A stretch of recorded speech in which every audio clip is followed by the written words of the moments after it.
இந்த ஊருடைய பெருமை இருக்கு பாருங்க. இந்த ஊரில் வாழக்கூடியவர்கள் என்ன தவம் செய்தார்களோன்னா, ஏன் என்று கேட்டால் ஆழ்வார் அவதாரம் பண்ணி உலகில் உள்ள பெருமானெல்லாம் இங்கே தான் வந்து காத்து கிடக்கிறார். என்ன எனக்கு ஒரு பாட்டு பாடேன், அந்த திருப்புலி ஆழ்வாரை சுற்றி போய் பார்த்தீங்கன்னா எல்லா திவ்ய தேச எம்பெருமான்களும் வந்திருக்காரு. இப்பொழுதும் அந்த திருமணியெல்லாம் காற்றில் கரையுது. அப்படியே போய் பார்த்தீங்கன்னா அந்த திவ்ய தேசத்தை எம்பெருமான்கள்லாம் வரிசையாக இருப்பார். புளிய மரத்தில் புளியங்காய் தொங்குற மாதிரி வந்து தொங்கிட்டு இருந்தாராம். எப்படின்னா ஒரு நல்ல வைத்தியருடைய வீட்டு முன்னாடி போய் பார்த்தீங்கன்னா நோயாளிகள்லாம் காத்து கிடப்பாங்க. எம்பெருமான் நோயாளியானா இல்லை, பிச்சன், பாட்டுக்கு ஏங்கக்கூடிய பிச்சன். ஒரு பாசனம் கிடைக்காதா?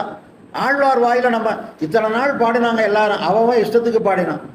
நம்மை பற்றி ஆழ்வார் வாயில ஒரு பாடல் பெற வேண்டும் என்பதற்காகவே வந்து காத்து கிடந்தார்கள்.